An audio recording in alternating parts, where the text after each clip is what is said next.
Oi pessoal, tudo bem? Então eu sou o professor de Joel e hoje eu vou conversar um pouquinho com vocês aí a diferença entre efeito estufa e aquecimento global. O que causa o efeito estufa? O que causa o aquecimento global? E qual a diferença entre um e outro? Tá bom? Primeiro a gente tem que entender que efeito estufa é extremamente benéfico no nosso planeta. É benéfico para nós, tá? Se não houvesse o efeito estufa, a gente viveria sempre a aproximadamente 15 graus negativos. Então é muito importante o efeito estufa para a vida na Terra. E como é que ele acontece? Tá, os raios solares eles entram aqui na atmosfera terrestre, né, na forma de radiação, principalmente luz, infravermelho e ultravioleta, então todo o espectro da luz, né, que vai do vermelho até o violeta, o raio que tem antes do vermelho, o espectro infravermelho e os ultravioleta, A e B, né, porque o C é retido pela camada de ozônio, tá bom? Esses raios quando entram aqui, eles interagem com as moléculas dos gases estufa, que são o metano e o gás carbônico, que são gases que a humanidade consegue controlar, e o vapor d'água que a gente não consegue controlar, tá bom? E que é extremamente importante para a nossa respiração também, o vapor d'água, tá? Bom, então quando há essa interação, isso gera temperatura, tá bom? Aí, além dessa interação, né, essa radiação ela entra com facilidade e sai para o espaço com dificuldade, o que gera aí uma interação ainda maior, tá, com essas moléculas de gases estufa. Lembrando, os gases estufa são o metano, o gás carbônico e o vapor d'água. Tudo bem?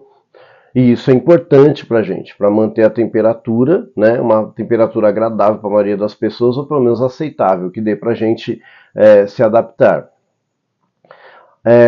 E o que é o aquecimento global?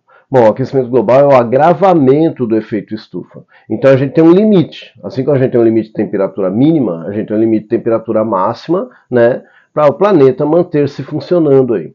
Quando você extrapola, né, a emissão dos gases de estufa, metano e gás carbônico, porque o vapor d'água a gente não consegue controlar, né, essa extrapolação gera um efeito que vai além do efeito estufa. E isso é o aquecimento global.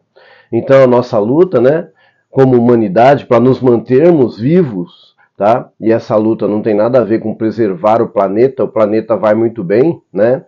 Eu, como mestre em paleontologia, eu garanto para você que o planeta já foi muito mais quente que é hoje, e já foi muito mais frio do que é hoje, e o planeta vai continuar. Quem não suporta essas variações de temperaturas extremas somos nós. Então a luta é para manter a nossa sobrevivência da nossa espécie, tá bom? E aí a gente precisa controlar essa emissão dos gases estufa para que mantenha um nível aceitável de temperatura. Para quem tem dúvida, é só lembrar dos picos das montanhas, né, gente? Se chegasse calor do Sol aqui na Terra, a gente teria os picos muito mais quentes do que aqui embaixo, né? Longe dos picos. Por que quanto mais alto, mais frio? Porque o ar é rarefeito, consequentemente você tem menos moléculas de gases para interagir com a luz solar. Tá? Então por isso que o pico lá normalmente do Everest, do Monte Fuji, está sempre cheio de neve, está sempre frio. Quanto que no pé da montanha já está bem mais quente, porque por causa da gravidade, né, as moléculas do ar tendem a ficar mais próximas ao solo porque estão sendo puxadas para o centro do planeta. Tá bom? Eu espero que fique claro a diferença aí entre efeito estufa e aquecimento global. É uma questão de quantidade, do quanto isso está acontecendo. Mas a gente precisa do efeito estufa, ele é bom. E a gente precisa frear o aquecimento global, porque ele é ruim. Então a gente tem que achar esse equilíbrio. Tá? Então eu sou o professor Joel. Se você gostou desse tipo de vídeo, gosta desse tipo de assunto, dá like, compartilha e se inscreve. Um abraço, tchau!